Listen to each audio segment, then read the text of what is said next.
आम्हा सर्वांचे धडाडीचे युवा नेते श्री नाथा पाटील यांच्या सुविद्य पत्नी सौ अर्चना नाथा पाटील यांची जत पंचायत समितीच्या सभापतीपदी निवड झाल्याबद्दल हार्दिक अभिनंदन.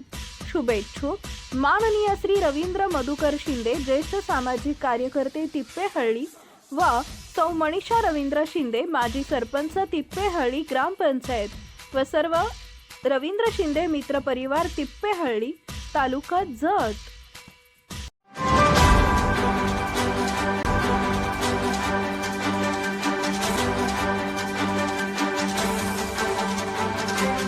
आपण पाहत आहात लोकशाही महाराष्ट्र न्यूज.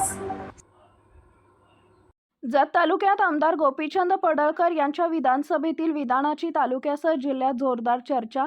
जतला शिक्षेचं केंद्र म्हणून हिनवू नये, संबंधित आमदार पडळकर यांची जोरदार तंबी.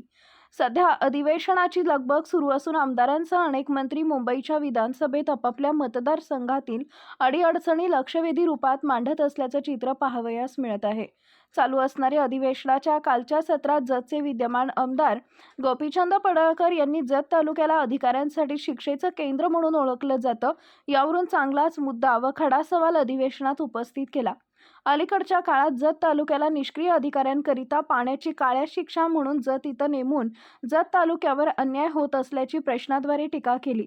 यापुढे संबंधित अधिकाऱ्यांनी मंत्र्यांनी असे भ्रष्ट निष्क्रिय अधिकाऱ्यांचा फौजफाटा जत तालुक्यात दाखल करू नये अशी तंबी दिल्यानं जत तालुक्यासह जिल्ह्यात आमदार पडळकर यांचं कौतुक केलं जात आहे.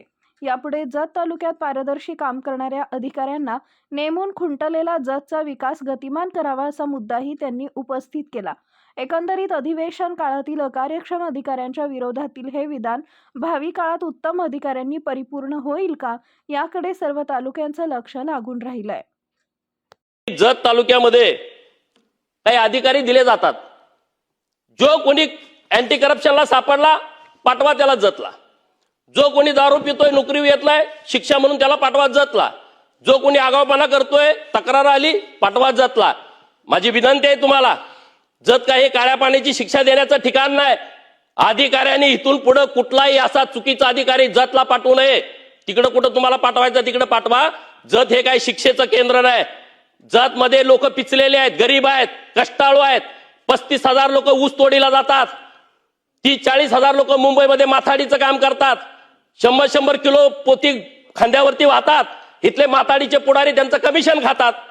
त्यांना कामावरनं काढायचं, त्यांच्यावरती दादागिरी करायची. पुण्याकडे जाणार ही लोक. आज मुंबईमध्ये माथाडीमध्ये माझ्या मतदारसंघातील लोक आहे, त्यांना तुम्ही नोकऱ्यावरून डायरेक्ट काढून टाकता. कुणाची तरी पुढाऱ्यांची सेटलमेंट करता. त्या लोकांनी कुणाकडे जायचं, कुणाशी बोलायचं, अशा अनेक अडचणीमध्ये माझा मतदारसंघ आहे.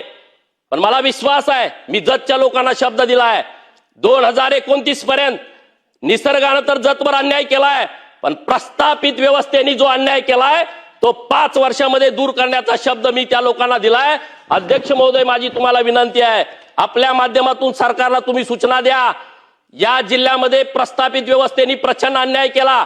जिल्ह्यामध्ये 2 भाग आहे, एक सुपीक भाग आहे, एक दुष्काळी भाग आहे.